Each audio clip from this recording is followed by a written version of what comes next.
Have you ever wanted to heal your gut for good, but cost was prohibitive from finding your healing solution? If so, I have the perfect offer for you today. As part of celebrating hitting 200,000 downloads on the Better Belly podcast, we are giving away one full ride scholarship to the Better Belly Blueprint, my proven process to help you heal your gut completely, even when nothing else has worked. If you're saying, this sounds amazing, how do I enter? Winning is simple. It only takes 4 steps. Step 1, leave a rating and review for this podcast on Apple Podcasts or Spotify between now and March 20th, 2025. Step 2, take a screenshot of that rating and review. Step 3, go to betterbellytherapies.com/giveaway and fill out our 200K giveaway form with your name, email, and screenshot of your podcast review. And step 4, you're going to automatically receive an email with a free gift as a thank you for joining, and of course be entered to win the full scholarship to the Better Belly Blueprint. The full scholarship winner will be announced on May 21st and messaged by email. If you win, you'll immediately get a full scholarship to the Better Belly Blueprint plus 3 months of free group coaching, which is a total value of $900. If you join the Better Belly Blueprint between now and May 21st and are the winner of the scholarship, you'll receive a full refund for the Better Belly Blueprint and any payments you made for 3 months of group coaching. So go to betterbellytherapies.com/giveaway and join the giveaway today. Do you struggle with feeling like you're stuck in chronic fight or flight? Do you have chronic health issues and you've heard that your gut health may be linked to your nervous system dysregulation or vice versa, but you don't know where to start or what will actually work to heal your nervous system? Do you worry that trauma may be behind your chronic illness or chronic health issues, but despite trying dozens of mind-body therapies or exercises, you feel like you've made little to no progress in healing your nervous system? If you said yes to any of these questions, then this episode is for you. On today's episode, we're continuing with part 3 of our Brain Gut Access series with Dr. Julia Colangelo, a professor of mindfulness at Columbia University and a fellow traveler on this mind-body healing journey we're all on.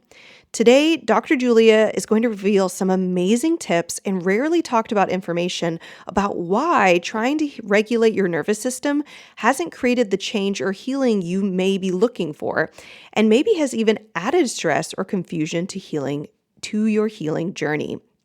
Dr. Julia is an award-winning educator, speaker, and researcher on flow, a state of mindfulness that's different than just meditating, and, very important, it doesn't require you to feel peaceful at all times. As an educator and flow researcher, Julia advises and coaches visionaries, global leaders, public figures, and celebrities. Julia lives on Maui with her family and travels globally to speak and consult on mindfulness, flow, creativity, and nervous system regulation and expansion. Dr. Julia also trains at companies like LinkedIn and Convene. Her work has been featured in Glamour magazine, The Washington Post, and The Huffington Post, and she hosts private retreats, events, and coaching experiences that are innovative, fun, and integrate flow strategies and self-awareness exercises for sustainable creativity and alignment both personally and professionally. Dr. Julia has also launched the Flow Brain, which teaches nervous system regulation to enter a flow state through nature and neuroscience, and encourages a transformative approach to self-healing by entering sustainable flow states. If you've been frustrated with finding the same advice on nervous system regulation online, if you feel like all your problems are in your nervous system, but you can't figure out how to unlock it from its state of fight and flight, or if you've avoided the topic of nervous system regulation because of feelings of shame or overwhelm around your nervous system, then I hope that listening to Dr. Julia today is a breath of fresh air that breathes into your soul and unlocks new growth and feelings of freedom for both you in your mind and body. Hey friend, welcome to the Better Belly podcast.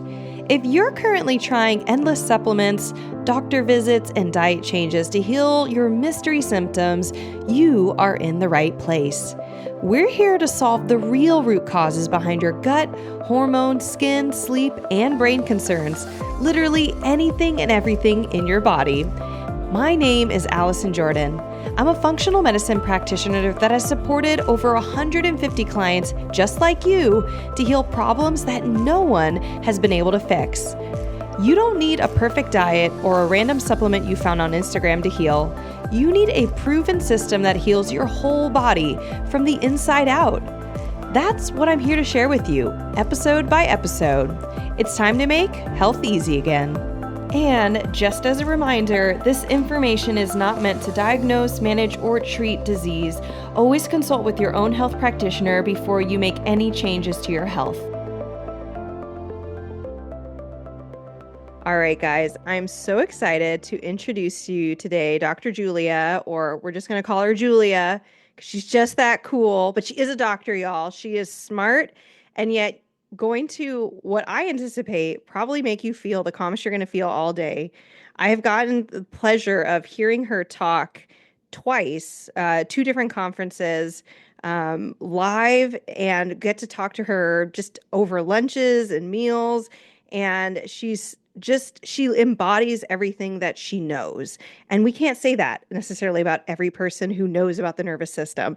So when I was going to do this whole series on the mind-body connection and having this conversation that everyone seems to be having on the internet about the nervous system, I knew I wanted to have Julia on to get her thoughts and to just bring a breath of fresh wind, because we don't want the nervous system to be stressful. And I feel like that's what's happening on the internet right now. And so, Julia, thank you so much for coming on to the Better Belly podcast. Thank you so much for having me, Allison. I'm so excited to be here. And I agree with you. We've got to debunk some myths and remind ourselves, kind of bring ourselves back to basics with the nervous system. So, and for anybody who's new, like this is your first time on the Better Belly podcast, or you're new to the series, I do recommend going and checking out our first episode that I talk about the mind-body connection. It's going to be one or two episodes prior to Julia's here, because it's going to be a really good platform for being like, how are we approaching the nervous system? But I really want Julia to jump into something she specializes in, which is called flow. And just a quick background, and Julie, I want you to jump in if there's something you want to add to this too, because this is definitely your cup of tea. But we want to get away from this conversation of I'm just regulating my nervous system. I need to force it into submission. There's all these things that are coming against me. And when I hear you speak, Julia, you're actually more about we're not victims, like, and I've never heard you say that word, but that's what comes to mind is we're not like these like frightened animals that are like, oh, the whole world's trying to dysregulate my nervous system. But rather you really come at this. And when you talk about things like flow, it's very empowered. It's very centered. Yeah. And I would love, like, how would you describe, how is flow different or similar from what people are talking about online when they're talking about nervous system regulation, things like that? Just give us the debrief. Yeah. So I think you raise a really good point that there are a lot of extremes talked about with the nervous system. And what I appreciate about every conversation that we've had is that you always offer the middle path. You always offer the both and. The try this and be willing and curious to try that. And that's what flow is actually about. I think there's a lot of talk about a flow state in your brain where your nervous system is able to perform at its highest level. And we think of this as peak performance, your favorite pro athlete, your favorite musician, someone performing in a stadium, right? We saw that with Taylor Swift, just performing in an optimal peak performance flow state again and again and again. However, for most of us, a flow state is something that we can just tap into, and it is that both and. So it means that we're challenging ourselves with something that we're skilled at. Maybe that's an exercise, or maybe you're a service provider, you're a coach, you're a nutritionist, and you have a skill, a knowledge base, but you're challenging yourself to think outside the box, to do things differently. When I think of your story, Allison, you said, I have this information, but it's still not enough. It's still not fixing my problem. How can I challenge myself? How can I commit time and energy and resources to it? And it not only helped heal yourself, but it's helped you heal so many other people, right? And so that's where we think about flow. And I teach this from a more regenerative flow state, which means that any action that you're taking in your flow channel, even actions that feel more passive, like resting, or before this interview, I just went on a super leisurely walk. It wasn't a speed walk, it wasn't a run, it was a very intentionally mellow, relaxed walk so that I could prepare my nervous system to say, let me share some skills, some knowledge to help other people in this interview. Awesome. So one one thing that made me really want to tackle this series on the mind body connection is that people can hear most of our listeners are dealing with some type of chronic health issue. Mhm. And they can tell that they are dealing with nervous system dysregulation. They can tell that there's fight and flight. They can feel it in their body. Sometimes the fight and flight's just from chronic pain. Sometimes the chronic pain or the chronic issues they feel is coming from like, hey, I've been anxious my whole life, or I know I've have traumas, big T traumas, little T traumas, that have impacted how my body is simply just going to react to, I don't know, breathing, waking up, seeing sunlight. Um, what, how would you say that flow would be relevant to somebody with a chronic illness where there's maybe ongoing pain or unresolved issues where you're like, I don't know why that this thing is happening. And even the kind of confusion or mystery around it can itself be anxiety creating. How do you feel like flow could be really relevant in its own way? This is an important area to explore. And as I'm saying this as someone who's had chronic illness and conditions for most of my lifetime, and then have had new layers as I've gotten older and have had just different life challenges and traumas, that you have a choice in how you relate to the nervous system dysregulation, the chronic pain, the chronic illness, and that there is no full magic solution. But what's giving you an opportunity to heal or create that shift internally is going to be identifying that it's not about getting rid of the pain, erasing or running from it, or dreading having to make changes in your lifestyle or diet, or just in how you're living your life. But it's really that mindful awareness about relating to it. And so that comes to like standard mindfulness. So Mm, people, when they talk to me, they're like, oh, what's the difference between, mindfulness and flow? And I started my research in mindfulness as someone who found it very difficult to enjoy or be in the present moment. I like to future cast, and I like to, when I'm feeling down in the dumps, reflect on all the regrets of the past, right? I think like most of us, we can sort of tread between those two, but being in the present moment, especially with chronic illness and chronic pain, can be very, very very uncomfortable, very distressing. Our nervous hmm system gets even more dysregulated. And instead of just the anxiety or the pain, we now feel the shame and judgment about worrying about the pain or trying to change it. And then And and so then it's trying like, to find Instagram reels that tell you how to stop your your issue. yes. And then you have a folder of things that you have to remember to look at. So then it's the third layer of shame Oh, that you don't even have time to look at I it haven't done because you my want it. box breathing today. I Like, know, I know. And so mindfulness, one of my earlier experiences with mindfulness was I was in pain. I have arthritis, and my body was in such physical pain that I remember sitting at my desk. I was early in my career, and just my hands hurt. And so I would like hold them. But as a clinical therapist, I had to relate to people and talk to them. So I couldn't just sit on my hands to kind of give them the pressure that kind of relieved some of the pain. And so I explored how mindfulness could relieve the pain. And there's a lot of research with John Kabat-Zinn in mindfulness-based stress reduction. And that's one of the foundational ways of integrating mindfulness into chronic illness. And I don't know if you know about a lot of this research. With John Kabat-Zinn. no, So not. John Kabat-Zinn, he's a physician. He's up in Boston, and at UMass, this was like 40 years ago at this point, but he kept having clients and patients that were not getting better, that kept having these chronic pain symptoms. And he said, because he was a meditation practitioner, he finally kind of advocated to say, "Hey, could we try something different, not medical? Could Even though he's a physician, can we try something along the lines of mindfulness?" So he developed mindfulness-based stress reduction. It's 3.5 hours once a week for 8 weeks.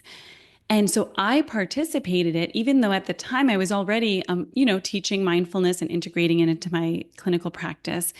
And there wasn't a moment where pain left because that wasn't the goal. But for me Right. and for anyone else practicing mindfulness, the goal is to change your relationship to the pain.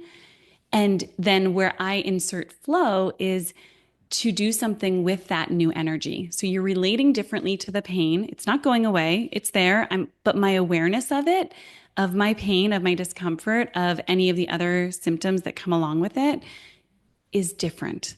And so for anyone who's facing a chronic illness, it sounds like we're in good company here. Understanding and asking yourself a question along the lines of, how do I currently relate to my pain? And how do I want to relate to it differently? And where's that middle path?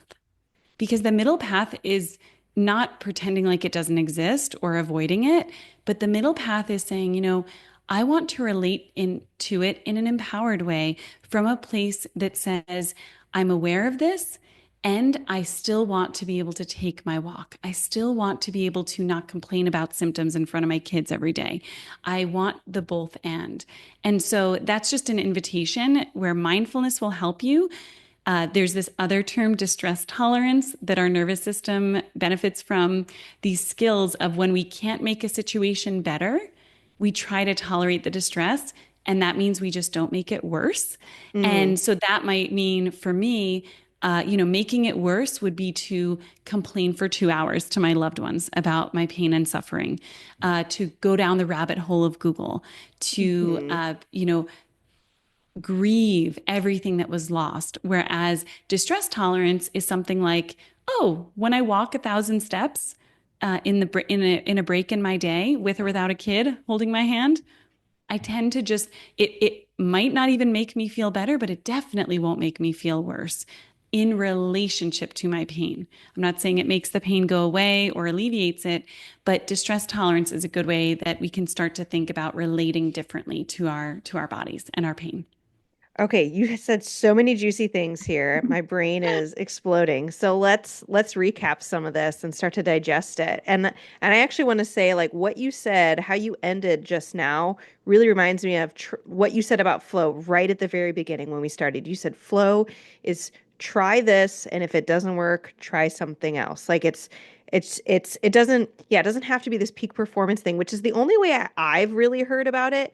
Um, like clearly people, that's clearly a potential outworking of it is getting to peak performance. But you're like, what if I'm chronically ill? I don't feel like I'm peak performing right now. No way. But like this is just, I actually have never heard you describe this before, and this is blowing my mind. This is super helpful. It's this like middle ground of I almost want to say like here and not yet.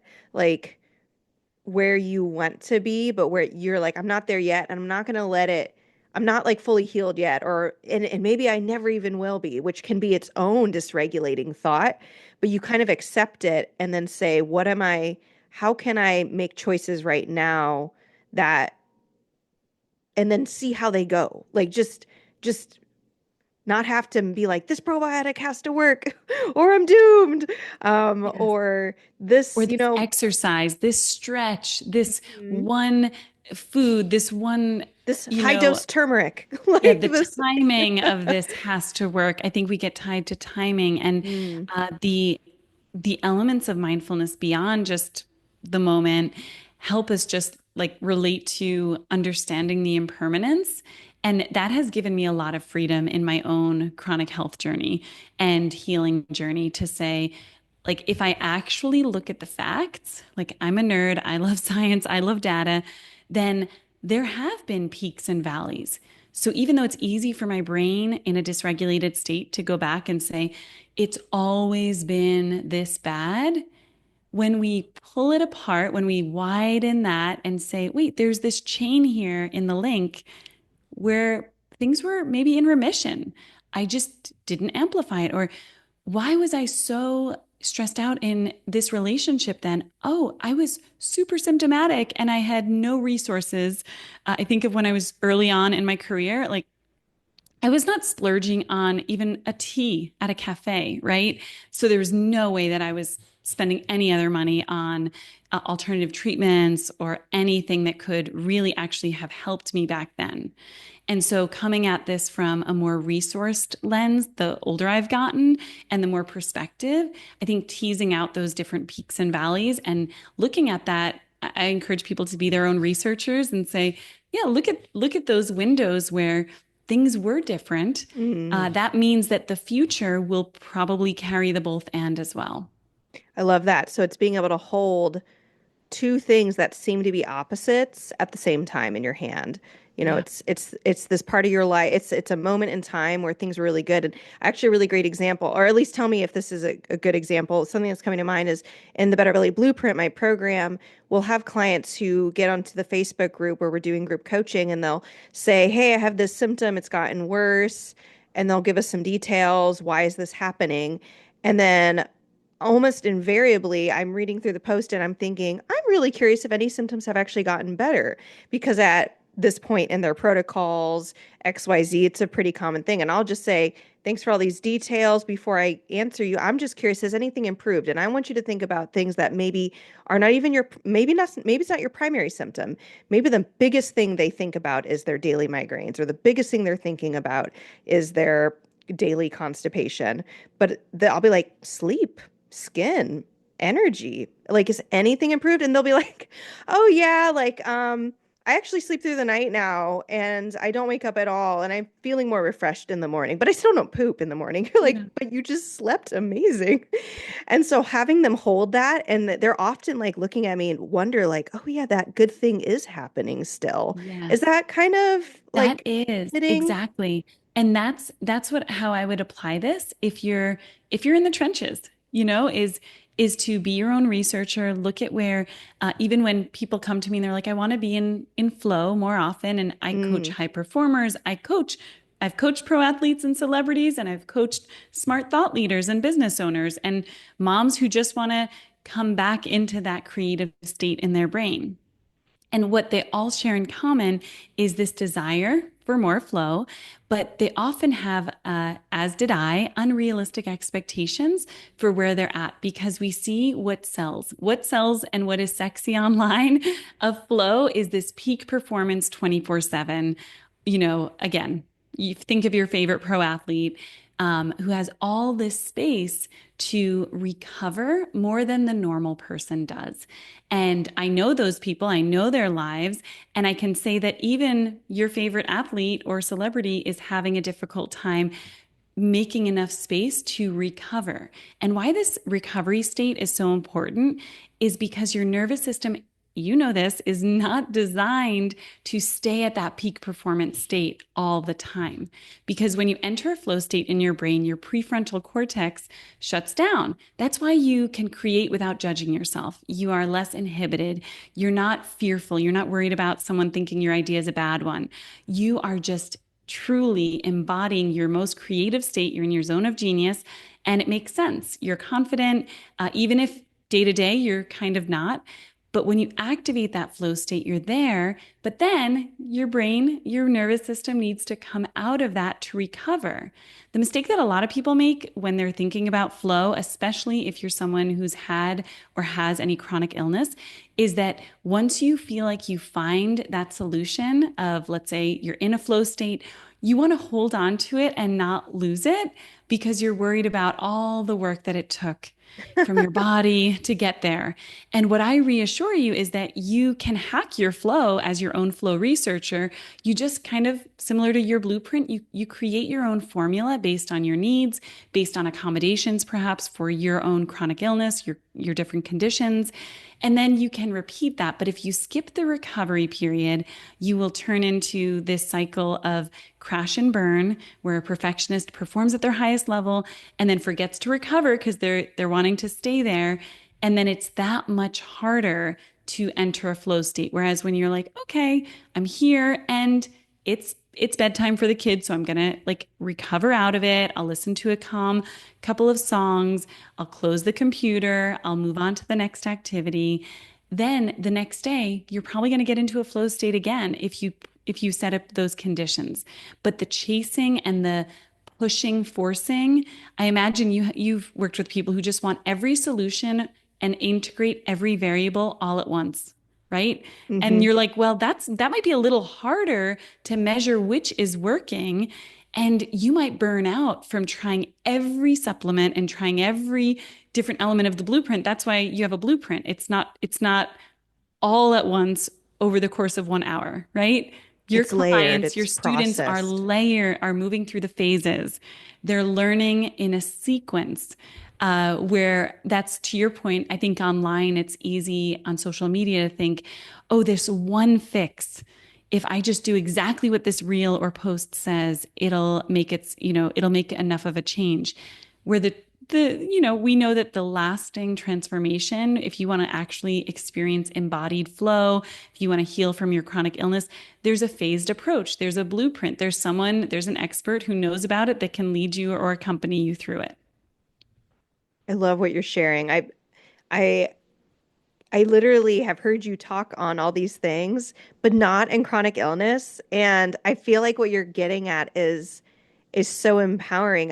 Let me try and get my thoughts to rarely as a host am I like silenced by my own. I can share an example too if it's helpful. I I don't actually even know what if you knew that I had chronic illness. Did you I know? did. I did. I You don't know did. all the Cool. Okay. details. You've alluded No. to Yeah. it, but I don't know Yeah. the details. So some of the details you've Yeah. already shared, I didn't know some of them. Um, yeah, do you have an example that's like related to chronic illness? Yeah, I think for me in my healing, so I've had arthritis, Hashimoto's, what else? Another one. Psoriasis. So it was like the triple threat autoimmune since I don't know, maybe probably since like it was probably juvenile arthritis, but I got the diagnosis I think I was probably 20 or so. And so I was at the time, on a great health insurance. I was kind of trying different medications. One worked really well. One specifically worked really well for women of childbearing age, but was super expensive.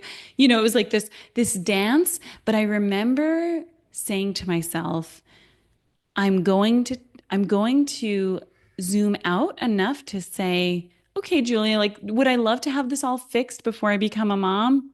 Yes. And what I really want to prioritize is the pain for my arthritis more than the psoriasis on my skin, more than even the fatigue. The pain for my arthritis was feeling like if I could, that's where I kind of started at today. It's like, what would I want to relate differently to the most and first? It would be that pain.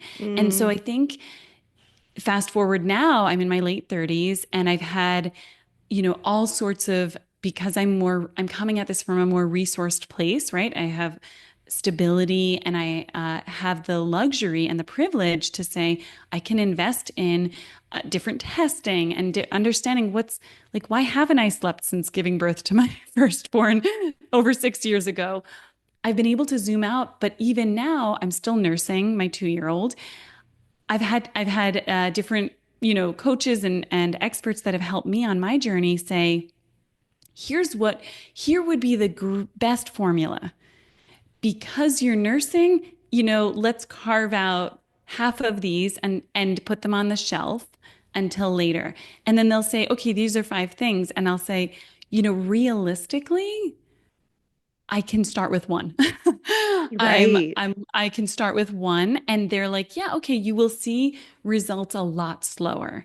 And Yes. I'm like, that's actually very helpful for me because I really care so much about tackling this specific challenge first and the most. And it's having the biggest impact on my life and on my chronic illnesses.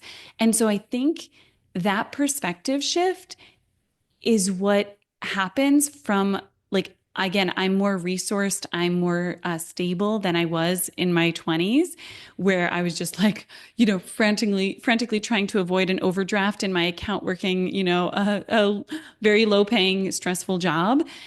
And I think that has helped me in my chronic illness to just see the long game. Even as business owners, Allison, it's like I see the long game. I'm not here for just a minute. Even when I've had valleys, I say, okay, I'm going to be doing this for 20, 30, 40 more years. This is going to feel like a blip. But the dedication and the discipline right now is worth it. And that's how I've approached my chronic illness. And that's where I feel, again, I get some kind of pushback from peers and others in this profession that say, you should really do all this and that. And I'm like, I literally can't swallow that many pills in the morning. I'm making a waffle, I'm making a fruit cup, I'm packing like this thing. But I can do this once a week, or I can do that. So I Y- think that has helped me, and it's helped my confidence too, to just say, I'm in this for the long game. I understand relating to different aspects differently will aid me on my chronic healing journey. Yeah, and it allows space for me to say I'm more than my chronic illness. So it's not like, oh, this year is all about tackling my chronic illness. I'm saying, okay, some of my resources and money and focus is going towards this problem that I do really care about. And let's say the other is going towards, like, I'm signing up for an adult art class locally here. And another is going towards this really cool healing session that my family and I are going to try out again locally.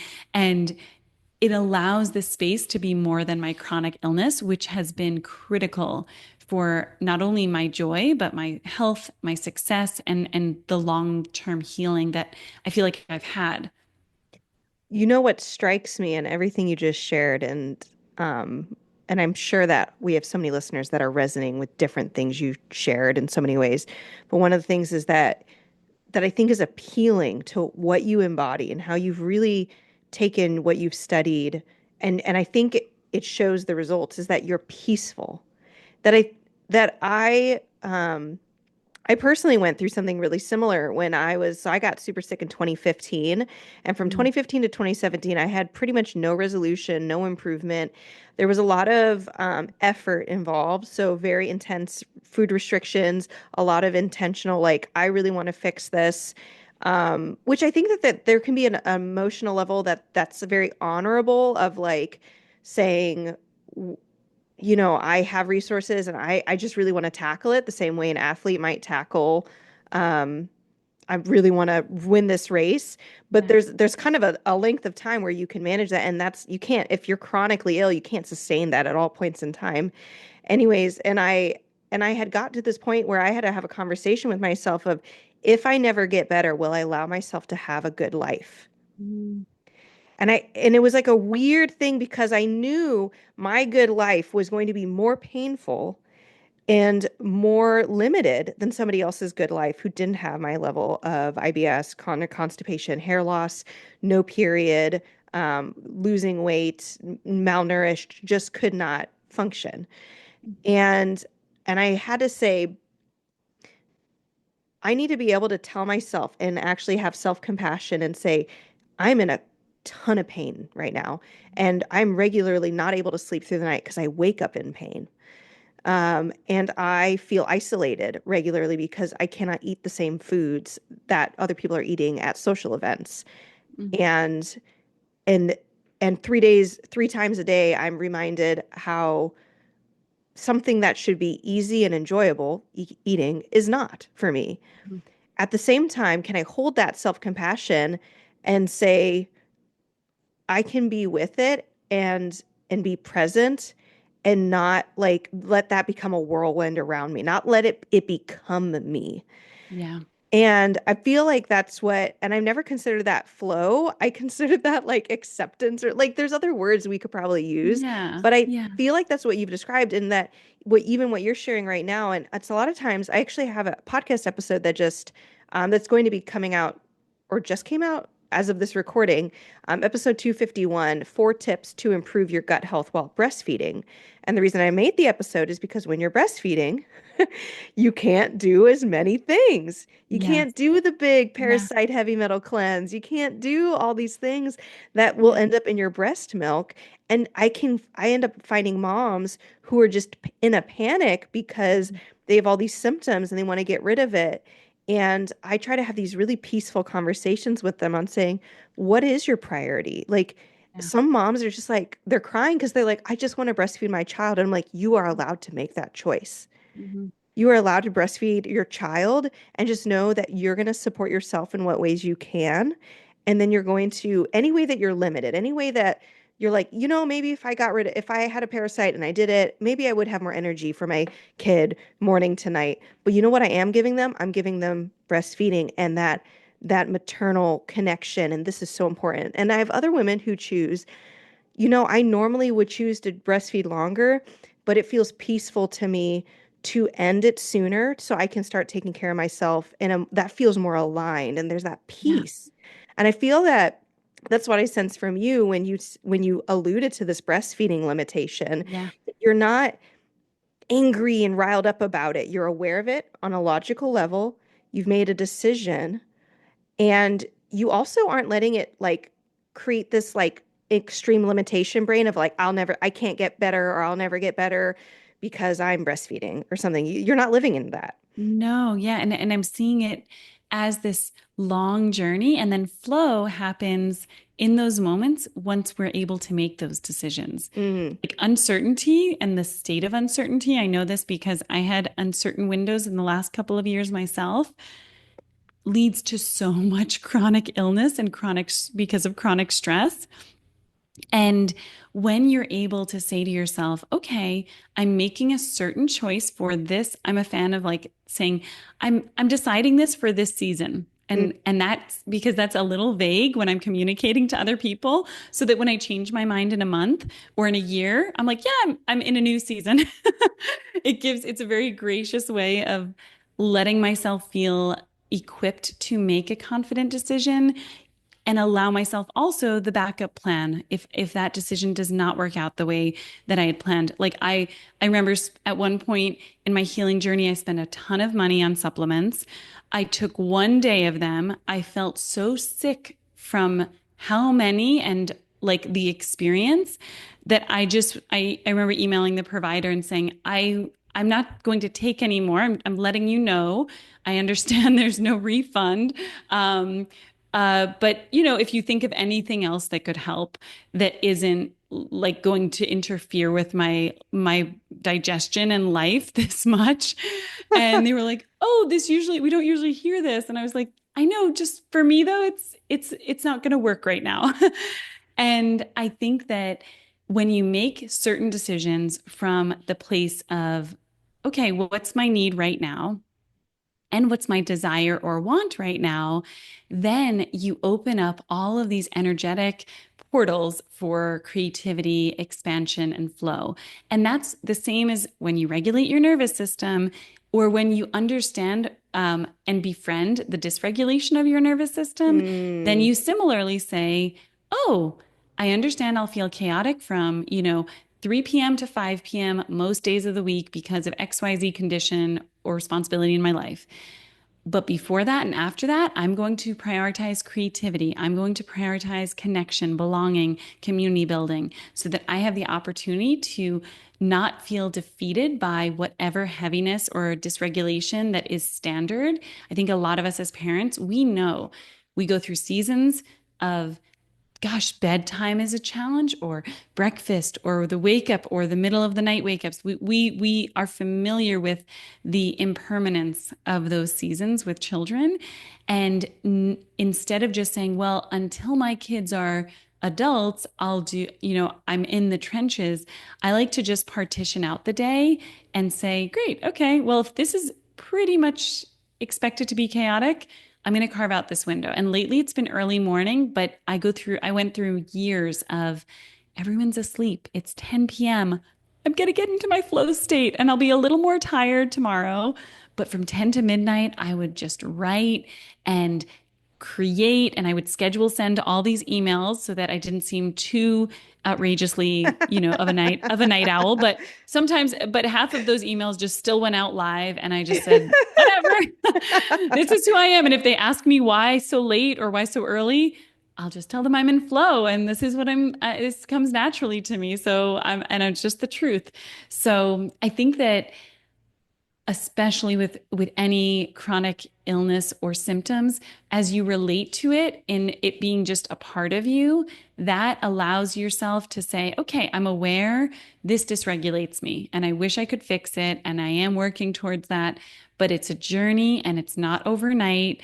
It's not going to heal all at once, and then a new condition might present and it might need an adjustment. Like, I don't know about you, but I have clients that will come back for, 6 months later or a year later or years later, and they'll say, I need some troubleshooting in this area. And I'll say, nope, of course you do.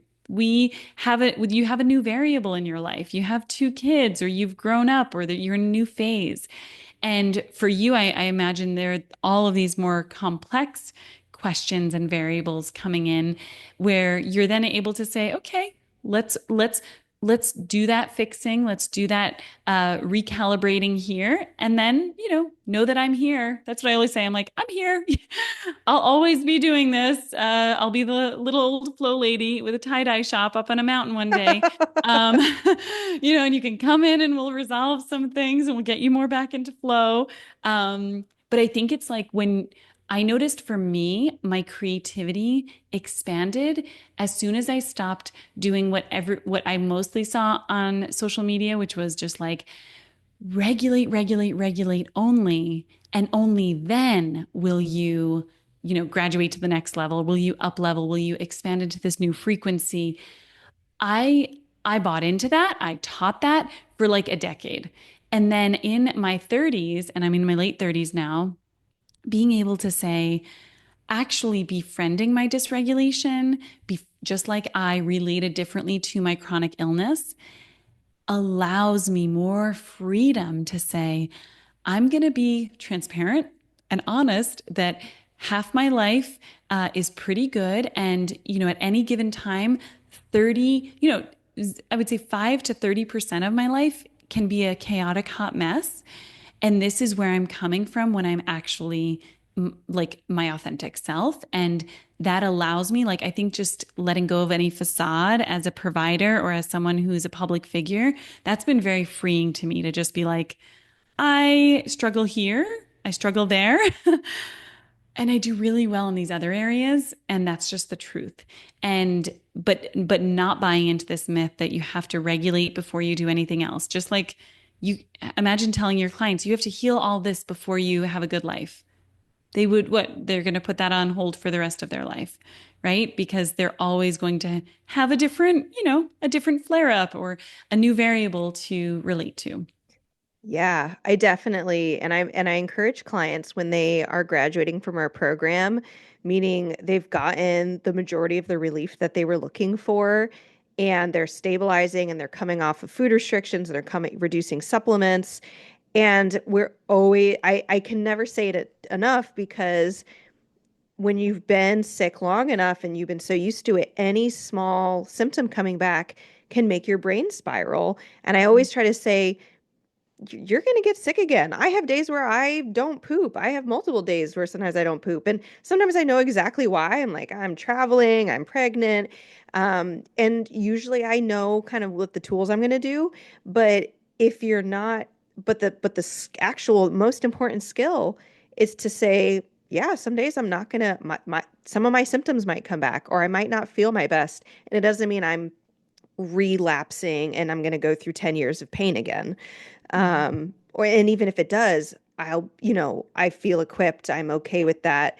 And not okay with that as in I'm just going to do whatever I want and, and just not try to take care of myself. But what you said, and I've never heard you say it, but you said it twice, and so I mean, and it stuck out to me the first time you said it. So I want to repeat you. I think the most important thing you're probably bringing as you're talking about flow, which I've never heard you say it before, but is understanding and befriending the dysregulation of your nervous system, not trying to fix, not trying to fix.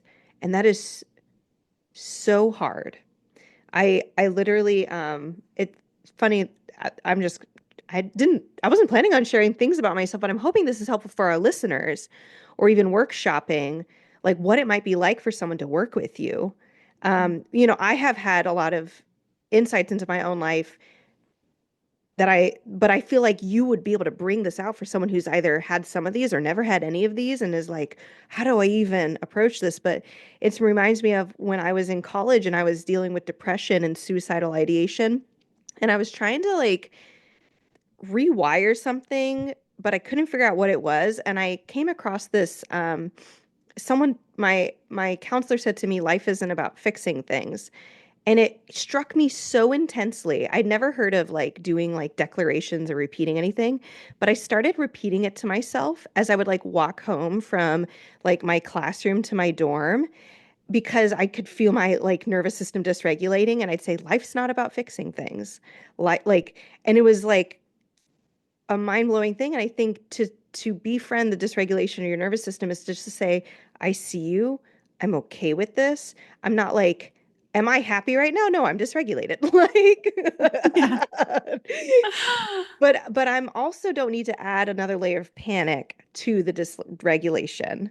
And Yes. even that you said that there's a temporariness of like, I know Yes. I commonly am dysregulated from this time to this time because of my kids, because of Yeah. the time of day, because my energy levels are low, because I hurt every time I eat, Mhm. whatever it is, but you just say, and I can be okay with that. I don't know. I feel like I'm watering it down to say the word acceptance, but No, but it's really it's calibrating, and then if you can't befriend it, that's okay too. You can just have a neutral relationship to it.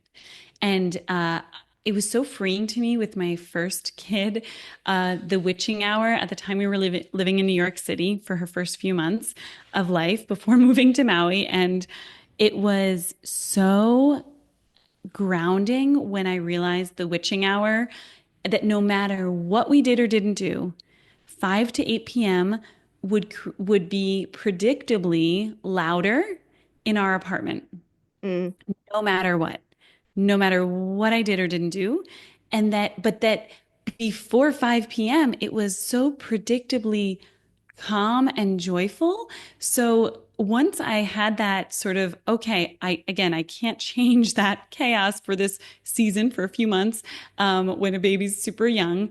But in between that and before that, my whole worldview opened up to say, oh, that means we could go to Brooklyn, we can go to the museum, we can go on 3 play dates. And I'm telling you, that first year or so of her life, everyone would see us. It was before COVID, but they were like, wow, you're really out and about. And I'm like, yeah, because I know what happens at 5. And yeah. so I'm going to bring out all of this adventure and pure joy.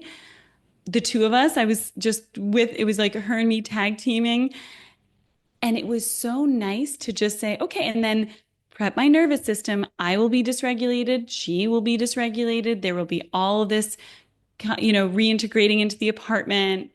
Okay, but it was just freeing to know that and even Mm, feel neutral. I didn't like that that was waiting at the end of the day, but yeah. I was neutral about it. And that made me a better mom at the time, made me less anxious, less resentful at parenting and kind of all the communication around that. And I remember my partner and I would be like, yep, we knew this was coming. And I think that the same can happen when we, again, reverse engineer whatever's going on and look for those little broken chains in the link where either symptoms in chronic health resolved or didn't resolve. For me, it's like, where were you out of flow? For example, I've recently been talking to people how I've been in an out of flow state for an more extended period than I have in a long time, but that I'm self-aware that it's all part of this flow cycle. It's just a longer recovery state where Mm. I had to really honestly look at my dysregulation and stop blaming myself for it. And also, to your point, we started this by saying, I did make a post actually about I used to feel like I was a victim and now I'm not because I went through a public natural disaster. It was a mess. It was a disaster. And it was it was hard because for a year or so people were saying you're a victim, and that victim mentality was almost contagious after a lifetime of saying I'm not a victim, I have autonomy, I can change things, I believe in rewiring and reworking things in my brain and my life. But understanding and becoming like befriending that, okay, I was a victim actually. I caught that contagious victim mentality, and now I'm in this next era of saying I can be neutral about that terrible thing that happened, that terrible big T, and I can move forward. And I think to your point, like I love what your counselor at the time mirrored and reflected to you. Such a powerful statement. We are not here to fix things. One that has saved my life many times over and over. Um, that it was funny. It came from someone else's book title, but their title of the book was "Everything is Figure Outable," and my motto for life, that's built a lot of acceptance, is saying everything is not figure outable. Some things are just terrible and just Yes. happen, and Yes. they're not meant to be fixed. They're not meant to be, reworked. They just happen, and it stinks and it's painful and it's destructive. And then where I introduce flow is like, and then you find your flow in a different way. Just like rebuilding our lives. I said, I'm not rebuilding, I built something different. And that's the stage that I'm at. And it sounds like knowing all the health issues and like mental health that you've grown out of and transformed through, like that's actually a testament of, I mean, I would love to know, do you feel like you've rebuilt or you've just said, I'm building something different, more aligned, better, healthier, more sustainable when you think of like your own healing journey or your growth journey? I mean, the best way I would describe it, and I don't know if this quite gets to your question when you're or the language you're using of building, but when I think about it, I really remember I grew up in like a very kind of legalistic home that saw things very black and white.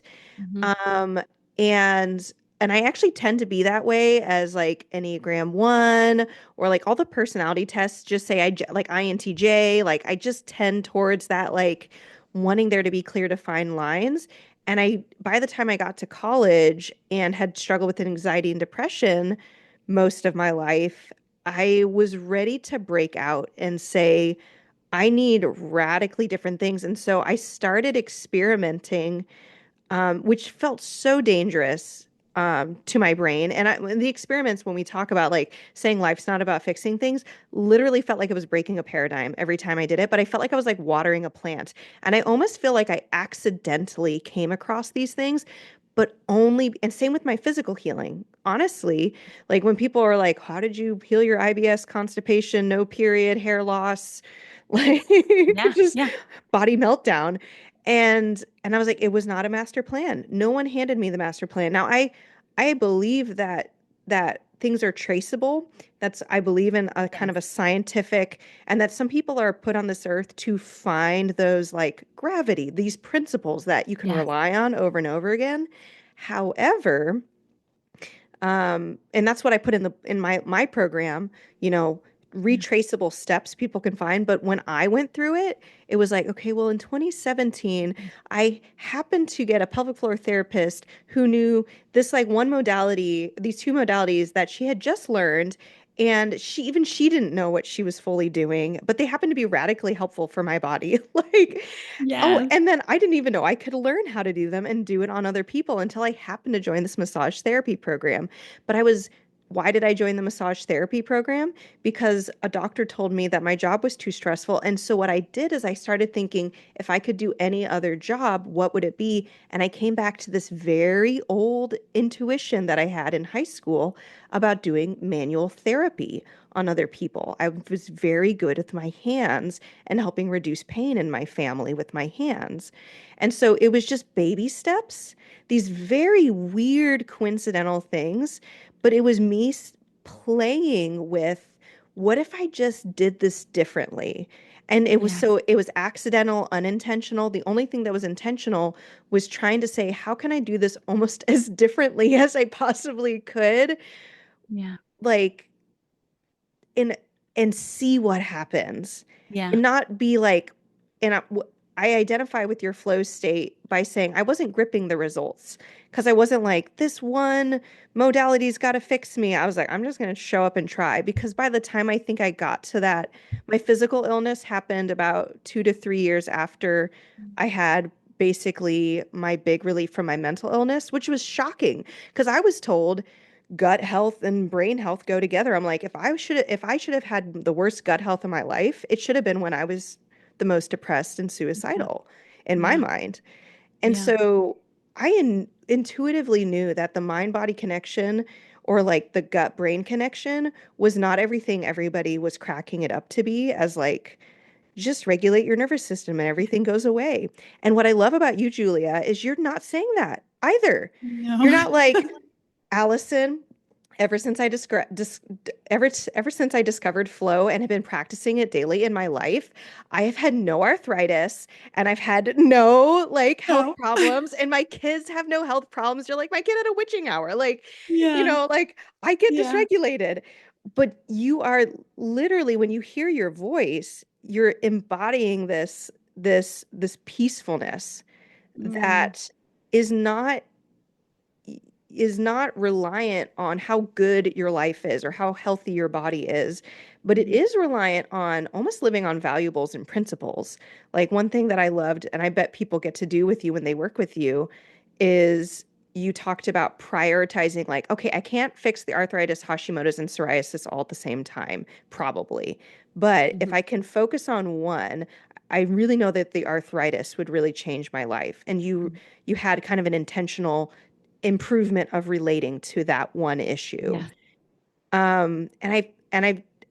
I think like what I would want from people isn't just to listen to this and it feel like a mush of like good feels and ideas, but that if it feels that way to them, that they can work with you or work with someone to clarify their thoughts. And I Yeah. think that's what you bring is you've studied this for so long that you can help take things that I was doing accidentally Mhm. and help someone like make it put words to it, make it more intentional, or give them really good questions or guidance so they can Yeah. make that an intentional practice. And there are a couple of things that you pointed out that are really important. The the part about accidental or these like these different coincidences when in the way that we've started to talk about flow here, that's, a micro flow state, these creative flow states, those are available and exist within us. And certainly when I work with folks, I'm mirroring back to them their wisdom. And so that's part of our work. We have a framework. Part of it is doing things differently enough to disrupt your routine, but not in a dysregulating way, but in a very specific, pinpointed way. But what you were talking about is this more higher level flow consciousness, which introduces and makes you as a person, which I believe when you were in your journey recovering from the dark moments of your mental health journey, that allow these synchronicities to show up. Mm, So, flow science and positive psychology would frame what you experienced as this enlightened flow conscious state. And what I want people to think about is that when you, and we're getting more spiritual here, but when you think about this moment in your life, any moment that seemed like a miracle, a divine, moment, if you believe in God, like an encounter with God or a higher power or a spiritual aha moment, those are synchronistic moments that when you start to pay attention to them, when people are like, how do you actually amplify more flow experiences in your life? Bringing more awareness to those moments, they will inevitably happen more. When you are inviting more of those, again, they are colloquially said like coincidences, accidental moments, but they are synchronicities and there is a divinity in them. And that's why even just encountering people, when I met you, it felt just like, I mean, I remember I just totally let my guard down. We were going through a tough moment as a family. And that was synchronistic in and of itself. I think so much of our perspective can shift when we say, okay, I know how to get into my flow state. And then when people are working with me for a longer time, it is this bigger, like conscious shift where they say, okay, I can step into this energetic frequency and I can be of service and offer it more to the world within broken systems. I can make actual significant change because this new conscious state that is aware of synchronicities, that's aware of miracles, is really guiding the way. And so there is this sort of, I usually have like, it's similar to the hierarchy of needs, but it's a pyramid of different flow states. And so the flow consciousness is sort of that highest level. I put it above peak performance because peak performance, you're still really needed to like, stay and recover your nervous system. Whereas flow consciousness is really where you embody flow. You're still getting dysregulated. You still get impatient. You still might rage and get angry. You're a human. And I'm of the perspective that I want you to stay a human. This whole selling of flow as becoming supernatural, superhuman. Guess what? It sells. It's not sustainable. Yeah, And no. it's not what I want because I actually prefer being a human who makes Mm. mistakes, who gets to learn, who gets to repair, and then that actually rewires my brain. The more mistakes I make, I had this shift for me recently as a parent. I'm like, I'm repairing, it feels like more than I'm parenting good on certain days. And I used to feel so much shame. My limiting beliefs were just judging myself and the overall parenting. And then the shift was that I was like, wow, I'm truly giving myself 100 opportunities a day in these repairs to rewire what parenting looks like, or this vision of like fixing and forgiveness and self-forgiveness and like, in communication. So I don't want people to think that you're going to get to a state as a normal human where it's going to be, rainbows and butterflies all the time, but it can be about 75% of the time, 85 at most. Any more than that, I would say you're going to teeter on burnout of too much flow too often. And I think having this sort of neutral acceptance and then befriending of who you really are. That's something I talk about in the retreats that I host. It's like, who are you? Who are you really? And I kind of dig into it for about an hour with clients in a group. And then who are you ready to become? Because I had this aha just a few days ago where I kept saying, I want more of like a community of girlfriends. Like I'm in this different stage of life. And I heard something where it said, we have to sometimes be the one to lay the first brick. And so I had to change that relationship where I'm like, well, I'm kind of an introvert. I just want to tag into someone else's group. I don't want to start another thing. I've got a lot of responsibilities. But in truth, like I'm more ready even alongside any dysregulation, any sadness, grief, longing, confusion, disorientation. And the longer I'm alive, the more feedback I get. Feedback, if you're looking to hack your own flow, getting feedback is really an important way to get more data. And so the feedback that I get is actually when I do keep it real, when I say like, geez, I was really depressed that day, even though, I'm half the time worried, are my clients going to think I'm too dysregulated, that they're going to think I'm not equipped? The feedback I keep getting is, thanks for just being honest. I would be dysregulated with that too. That would be chaotic for me too. And so I think the older I get, I'm on this mission to say, let the feedback inform how you live, but don't let it define everything about who you're ready to become. So I've said no to more opportunities lately because I've said they're expecting a pretty pristine coach, mentor, teacher, guide. I still teach. I'm 8 years going strong now at Columbia teaching mindfulness, and I keep it real with my students. Week after week, I'm like, okay, talk about the state of the world. We talked today, this morning, about how rage can be a great expression of mindfulness, and that avoiding expression of even rage would not be mindful, but Mm-mm. expressing what you feel in the moment, even if it's rage, dysregulation, frustration, is you being mindful if you're aware of it, if you're relating to it in that present moment. So uh, I'm excited to see what your flow journey continues down, where it continues down. And I love, I know we talked kind of just for a few moments before recording. It's the magic happens when we just peel back those layers and we keep it real.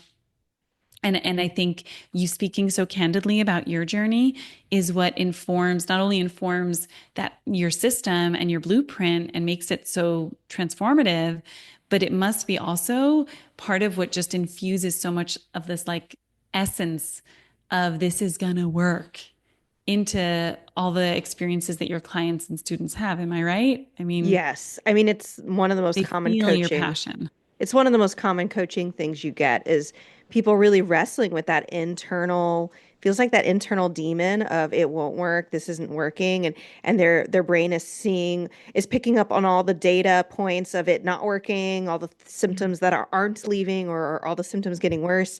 And we come in and we try to both ground them in some scientific reasons why things quote unquote getting worse could be actually be things getting better, but also helping them, coaching them. And we're definitely we're not trying to be like a mindfulness group, but say, can you hold both? Can you tell me, can you be aware of the things that are improving?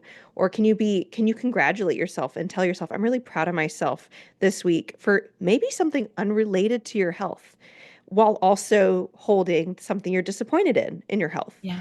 Can we I love hold that. both of those things? And we try to, that gives, I think, so much more stamina to do the things that are still going to work, and also a self-compassion to say, I am tired of this journey today. I just kind of want to like throw a tantrum that I'm like annoyed I'm dealing with mold sickness, or that like somebody else isn't dealing with this and I have to deal with it, or that I can't eat freaking wheat or whatever it is. And we're like, yeah, let's like funny, wasn't planning on going into the rage mode, but like, yeah, get angry, like be Yeah. angry Yep. that your body is dealing with a level of brokenness that not everyone's familiar with, and some people may never deal with. And it doesn't mean you're broken, like on this like innate, like your spirit, but it does mean like you're dealing with it. And so we try to incorporate that. But I mean, you've taken it to like the umpteenth level. I honestly, Julia, thank you so much for coming onto the Better Belly podcast. I really hope that for our listeners that they feel honestly like permission to let go of perfection, permission to let go of this false narrative of perfectly always regulated nervous systems, permission to think of their mind body connection maybe differently than they have in the past, of like, I can befriend my dysregulation, or even I love what you said, you're like, heck, don't befriend it, just be neutral. Like and that's what water does. I mean, flow is a perfect word for Yeah. it, because if it comes across a big enough barrier, it's like, fine, I'm just gonna go around it, or I'm gonna beat against it so much that eventually it just goes away. And so I hope that what I would love for you to do, can you share with our listeners if they're like, this was mind blowing, I loved it. How can they connect with you? Like, where can they hang out with you? How could they work with you? I know you've got like a special gift for them, to get saved 90% savings on one way to work with you. Can you just tell us more about all those Yes, ways? of course. Thank you so much. And this was such a joy to kind of keep it real. I just have this like release every time. I'm just like, wow, I love an honest conversation, because I think that we've all fallen into the trap of over information that is swayed one way that is unsustainable. And I want to say, as someone who has seen behind the scenes as a therapist for over 15 years and as a coach, I see behind the scenes of people's private lives And I can tell you, no one has it all together all the time. And so I just want to reinforce that we have to be kinder to ourselves, patient and forgiving with each other, and embracing of that befriending and neutral relationship in whatever we're going through with our bodies, with our minds, with our thoughts in relationship as well. So I'd love to connect with you further. You can always message me or connect with me on Instagram at the Flow Brain, and then at Dr. Julia Colangelo. If you like flow playlists, if you're like, I just need more creative flow, you can go to drjuliacolangelo.com/playlists. That's a free playlist for life. I make them about every month or two. And so we have about 8 so far that help you. I'm such a nerd, but I make them so that you enter a flow state, you sustain a flow state, and then you recover from it. And so we've got thousands of listeners on these different Spotify channels, and they're always giving feedback about how many times they loop it and what it's helping them create. So it's a nerdy but very fun thing. And that brings you into our newsletter, which again, I've had for about 6 or 7 years, and it's just such a great community with I share a ton of resources in a very minimalist way, though, that's tangible and tactical. And there's going to be a link in the show notes for Elemental. It's a course that I made that helps you regulate your nervous system, but also expand your nervous system once you get into the course, not to worry. And that you can use a special code that I provided for joining for 90% off, and it's called Elemental. And so it helps you regulate your nervous system through the 5 primary elements. And it is our best-selling course. It's transformative. We open it up live about once a year, but you can grab it with the special code. And yeah, it's linked there. I'd love to hear from you. I'm an old school elder millennial. So if you ever want to email me, my email is on my website, and you can just reach out. And I love just connecting with people. Which is so true. Julia, you guys don't know, but like before we started recording, Julie's like, tell me about your life. How's your pregnancy going? And I was like, oh, she like wants to know. So she is not lying. Go connect with her.